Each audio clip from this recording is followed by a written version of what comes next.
Alright guys, what I'm looking at today is a mini lecture on social marketing, or as I have here, how on earth do I get, or anyone, get your generation to listen to anything, let alone a help message. It's hard enough getting millennials to buy a textbook, read the textbook, look at a Moodle site when they're paying $36,000 for a degree. So this is a massive challenge, and you'll see why it's relevant to you, because the next slide is what will probably be a compulsory exam question.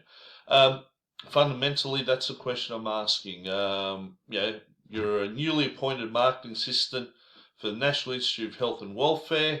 Your boss wants to know, how do you reach kids of your age or younger who pretty much don't use any radio, television, what have you? They're in their own communication bubble, and get them to change their behaviours. So the key theories I'm looking at, and to help you do this question, is the behaviour change model, also your traditional media models, getting it across. So that's where you can apply a lot of the stuff we did earlier, especially the promotion P, and the consumer behaviour, the influences, into this question. I think it's one you can have fun with, you can relate to, and it really will set you up, whether you want a career in commercial marketing or with a lot of the non-profits. And when you see some of the examples out there of what's going on, it's a great career for a lot of grads. So here's the question,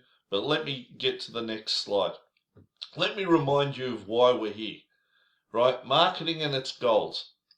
We're trying to influence attitudes or behaviors. This is the dark side, right? The commercial side. Buy Nike, buy Reebok, buy Adidas, pay $770 for a Louis Vuitton belt, $120 for off-white socks, $660 for a Gucci wallet, your Air Jordans, your VB whatever. Okay. This is our profession from a commercial marketing point of view. We inform you, we build relationships, we remind you, we persuade you, we entertain you. Now, this is how we build brand relationships, we keep the economy going. Now, interesting, it's about decision making in the pursuit of consumer dollars. But now we're not talking about this. This is a totally different world. We're talking about messages that supposedly have a benefit to the community and people within society. So here's one of the definitions, and this is why I went the dark side. Social and it was May the 4th when I did record my put up the Moodle book. Social marketing is the application of commercial marketing technologies, analysis, planning, execution, value of programs designed to influence the voluntary behaviour of target audiences to improve their personal welfare and that of society. It is trying to help you. Now, many of these messages are very unwelcome. So I'm just put together some of the absolute fundamentals. These are the best slides from the traditional style of lecture that I think will help you in your mini reports and understand what we're trying to do here. Now, guys, here, look. This is one of the absolute monster concepts, the societal marketing concept. Human welfare is at the top of the pyramid. This is what you're seeing this with climate change. We've got to make the planet better for people, okay? I think all of us can see every movie that comes out of Hollywood that talks about the future of the world. It's a dead wasteland because we've screwed it up with endless consumption and pollution.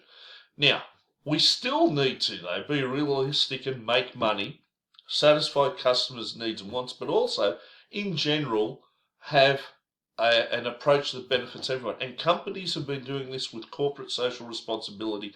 Over the last 10, 15 years, I've seen a clear shift from companies just saying that they're looking after the planet to actually getting involved, putting programs in. In the last GFC, my PhD student, Dr. John Cantrell now, was looking at why companies donate to non-profits. A lot of it was a strategic reason. to help the reputation of the company. But what was interesting was when the shit hit the fan, much as the coronavirus, and profits crashed, the Australian companies stepped up and actually gave more. I thought they would pull it back. No, a lot of this was driven by the employees, and the CEOs had seen how important helping the community was. And you're seeing great examples of this today, where large corporations, even smaller companies, are stepping up and helping the community. So, guys, this drives social marketing that, we as marketers have skills that we can use to benefit society in general. Now, you have a look at this slide where, what do people have in common? Now, you look at the diagram here, we've got personal beliefs which lead to our behaviours, which lead to benefits, and which in turn influence personal beliefs. At the moment, racism. Unfortunately, there's a diplomatic stoush happening with China. The last thing I want to see is racism going through. I mean, a lot of that can come back from your family background, what have you. I grew up in a multicultural school. It's great. I've worked in a multicultural environment. It's fantastic. But you look at all of these things in general, drug abuse, speed and democracy, it's about personal beliefs. Crime, smoking, teenage pregnancy. What happens in your mind on these issues? These aren't Nike brands and everything we've been putting on positioning maps. These are things that we look at. I mean, are we racist? Do we appall racism? Do we think drug taking's okay? Speeding, when you're driving, texting, all of these things. Democracy. Is it a good thing, a bad thing? Attitudes to crime. So, guys, this is the game we're playing. It's the person's black box. Okay, what's going on there? What can we influence here and get to where the individuals are in a better position than at the start of any intervention? So, we've got human behaviour. This is who we are. We are complex. So, we're not trying to change, you define it here, purchase patterns. We're trying to change strongly ingrained behaviour or firmly held beliefs. It's about behaviour change. And this is extremely difficult to do. How do we change our behaviours? How do we promote recycling? All of these messages that, look, your parents, we get a lot more of this using traditional media. We see it on the news. How do you guys get this message? You guys are in your own bubbles, and that's one of the key challenges that we need to, as marketers and society, figure out. How do we get you engaged in this? Now, is it through memes like the New South Wales Police Department that put out a ton of social media messages about your driving habits, and I'm stunned that the sheer volume of you that actually follow the site. They are very funny. But guys, look, this is very much my view. Darth Vader represents consumerism, the dark side, profit at expense of the planet, versus the Jedi. They're like, guys, no, we can do business better. We're here to protect everyone, people, planet, and still make a profit, and do business sustainably and benefit people. So it's just the way I've always thought of it, that if you want to fight Darth Vader, you have to learn to use the same weapons. And the difference is Darth Vader has had billions upon billions and generations of people listening to their messages. McDonald's makes you happy. Coca-Cola's good for you. All of these big ones. KFC supports the Australian cricket team. So after running around and being healthy all day, yes, go and have a snack pack, because that's really good for you. So guys, these are the things that we need to look at. We are fighting attitudes, beliefs that have been entrenched in our minds for generations by commercial marketers.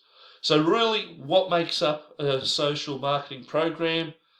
It's no different. All of these are the same. Audience research, know your customer, know what they're doing. Segmentation, exchange, what are we swapping here? You're telling me change my behaviour. I'm going, what for? What's in it for me? And you guys are very value conscious in terms of what's in it for me. So how do we get you to change your behaviour? Now, guys, this is a classic model. If you're doing a mini report question, you don't understand this model, you fail. It's that simple. Okay, this is the classic model. It was developed looking at addictive behaviours, and we're talking heroin addiction, but it's been adopted by social marketing, and it really shows where you are in that thought process I showed. Pre-contemplation is, I don't have to think about my weight. I'm 21 years old. I'm young. I'm fit. I'm going out. I can do whatever. Yeah, this health message, I'll worry about that when I'm an old boomer and get my shit together. But what they're trying to say is that you move to the next stage and go, maybe. It's just a little thought. Determination is, oh, you know what, I've thought about it. Maybe I'll start to actually do something about it and start planning. Oh, I might walk. I might exercise. I might join a gym. Action is doing it. Maintenance is then going to the next stage and going regularly. Unlike my failed gym attempt, which was, let's just say, infrequent. The intention was strong to go to the gym. The actual maintenance was pretty shit. Relapse. You go, yeah, no, I'm back to just not worrying about it. And guys, you can enter and exit in any stage, but this is a beautiful framework for understanding how people change their behaviours. From no idea I needed to be worried about that to, gee, I've got a new behaviour. This is massive for social marketing. So again, when you look at what is the bottom line here, we're selling a behaviour. We're accepting new behaviour. Instead of throwing all your rubbish into the red bin, let's separate it. Reject a potential behaviour, right? Going, yeah, okay, I might be doing this, and you go, yeah, I don't want to be doing that behaviour. Modify a current behaviour. All right, I won't get shit-faced 4 nights a week. I'll drink 3 nights a week, or I won't have 15 cones a day. I might have 2 cones a day. Whatever, right? Abandon an old behaviour altogether.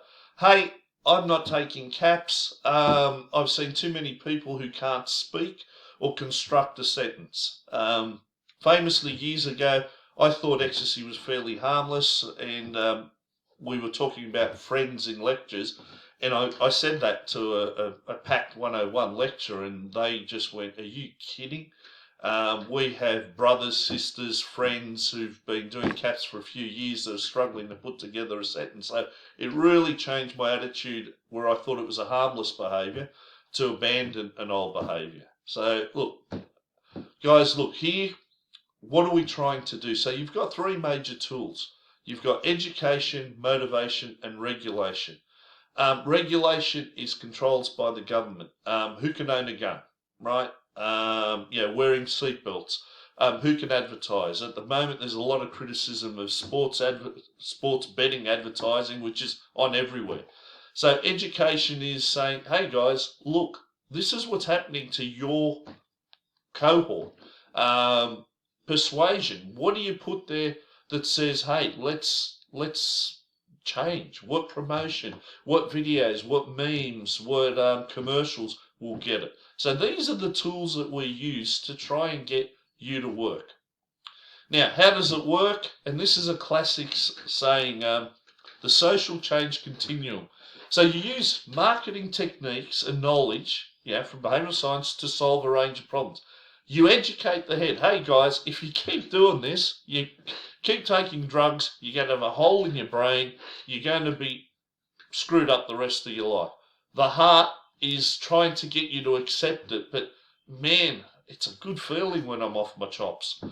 Enforcement, drug testing, searching everyone before a music festival, policy. So guys, we're trying to use all of our marketing techniques to educate, change the heart, and also we put pressure on government bodies to bring in legislation. At the moment, you can see we're getting a lot of it. So very much you're looking at the social product is, what are we trying to do? You've got the idea, the practice, the object, you've got belief, attitude, value, act, behaviour. This is one of the classic ways. Social marketing is a great subject that we have here. I taught it years ago. I've been involved in the social marketing centre. I was co-director at one stage here while we still had it. Students love it because they get to apply their marketing skills in a positive way. So if you go to the next slide, which you look at it, it's an idea, practice, or a concrete object you're looking at. And this is a key point. You have to feel that you have a problem and that the social product is an option. You have a drinking problem. Well, what's the option, right? Where do we go? So what you try to do is you've got your many beliefs and attitudes, but a few values. You're trying to get people to really think about their actions. And repeated acts become a behaviour. So this is the theory behind it.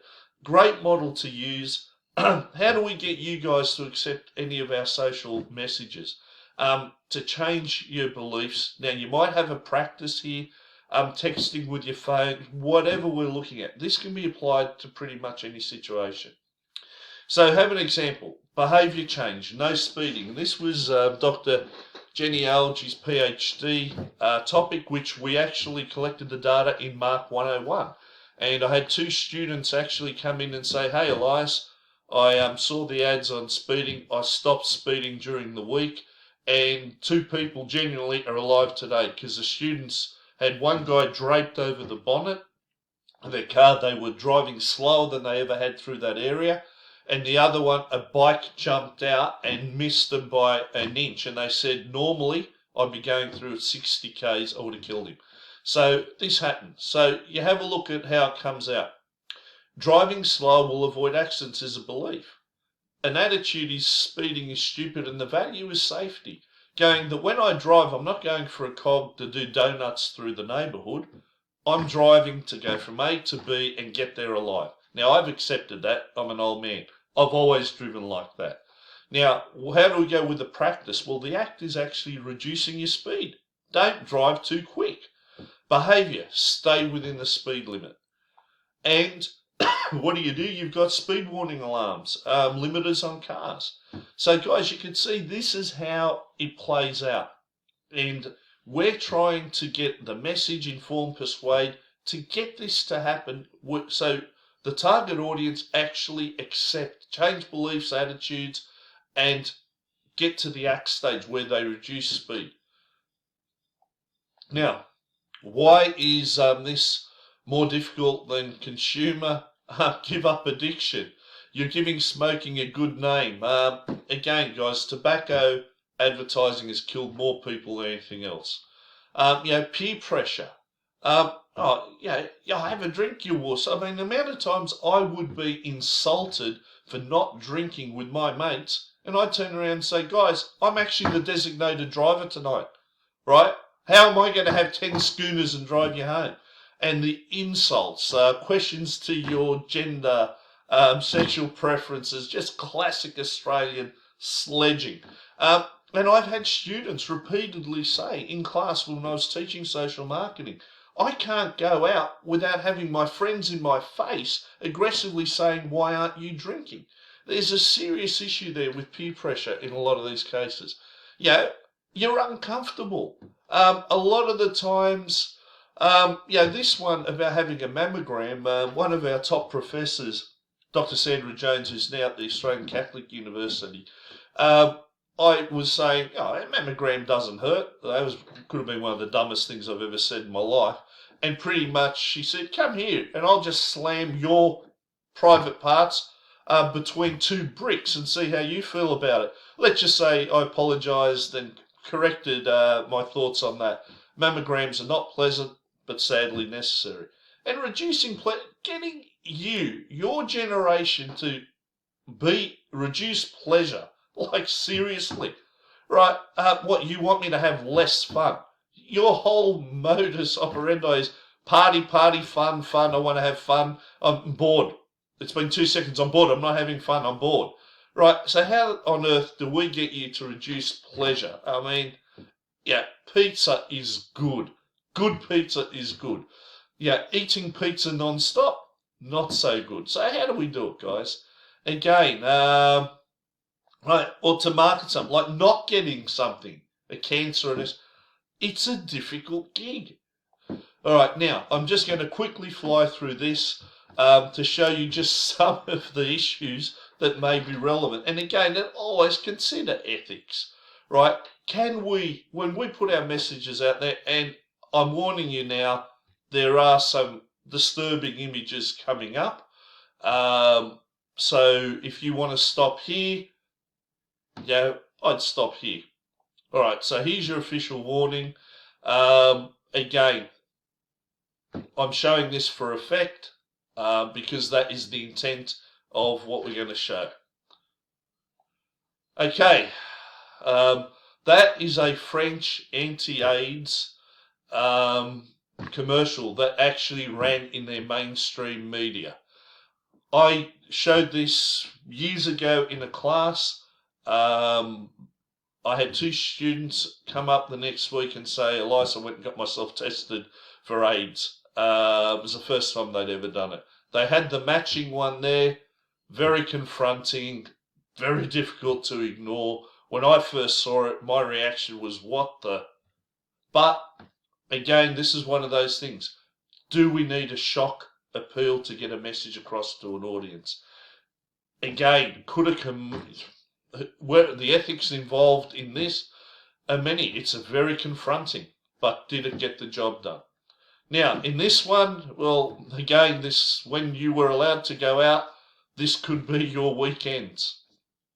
Again, I've picked up many of my mates and gone, yep, here we go. You're smashed again.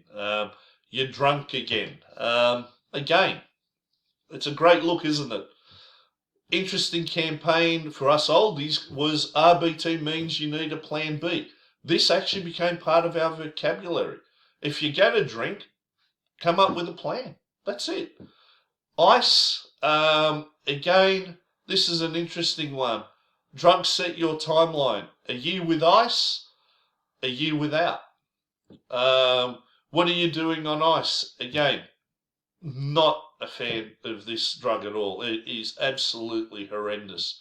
I grew up in Port Kembla when we had the heroin epidemic come through. I had mates die from heroin addiction. I had other mates who were addicts. ICE just takes it to a whole new crazy level. Not good. Again, teenage pregnancy. One of the local schools 5 years ago had, I think, 11 girls pregnant in year 11. I was a new record. Again, teen pregnancy. Interesting. This I actually have in our Moodle book, is one of the greatest anti-speeding campaigns in Australia. Well worth the look. It was brilliant. But again, this was all using mainstream media. I mean, we go back to this. How do I get this message across to you guys if you're not looking at any mainstream media? That's one of the challenges. Again, on a more serious note, cyberbullying. A lot of you would have gone through this and may still be going through it. Beyond Blue, great organisation. Guys, again, use these if you're struggling at home. Again, Headspace, fantastic. Kids Helpline. There's a lot of concern in society at the moment about how we are going. If you know anyone who's struggling, please direct them this. If you're struggling, call the University Counselling Services. Definitely call these guys. But again, how do we get this message across to you guys? Headspace, here are some really sad statistics about suicides. Unfortunately, over the years, I've had the students have suicided in the faculty. I've had students come up and say their friends have suicided. It's a serious issue. Guys, look after your mental health and look after your mates. But again, how do I get the message to you? Mobile drug testing. You're driving, you're using, you'll get caught. The Me Too movement is one of those. Again, how you're treated. Don't allow yourselves to be used by boomers using power over you. Now, again, guys, and the most current one of all, download the app so you guys can go out to the pubs and clubs and get your jobs back. You give far more information to Facebook and Instagram and TikTok than this app will ever provide the government. But it's interesting. A lot of your generation are saying, no, I value my privacy, having given it to every digital marketer in the country. Again, my household is split on this. Let's wait and see how we go.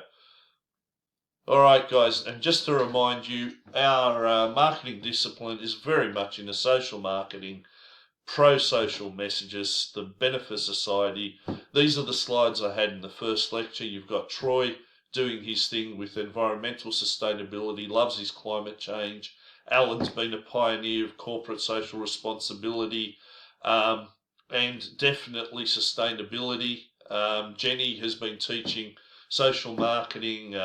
Major projects, her PhD was on anti-speeding. Again, two people are alive because of the work we did in her class. We take this seriously and we do it well.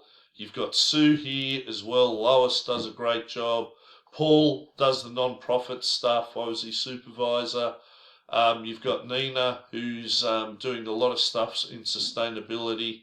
Gary, who was the original founder and director of Centre for Social Marketing, does a lot of work. I think I had Nadia there as well. Nadia Newden is one of the movers and shakers in the Australian Social Marketing Association. Fantastic. Everyone who does their subjects love them. So again, guys, when we come back, who drives all these messages to you? Government agencies, the World Health Organization, non-profits, even for-profit organizations. So guys, this is a nice wrap-up. I did it in this traditional format because they're really behaviour change applies to trying to get your consumers in the commercial sense to do it. It's also trying to get people to do it for the benefit of society and themselves. And a lot of the psychology applies. This is a really valuable skill that you're going to learn from marketing. You can apply this anywhere. So lots of opportunities in these areas. All right, guys, stay safe. There's my message, and stay sane. All right, bye.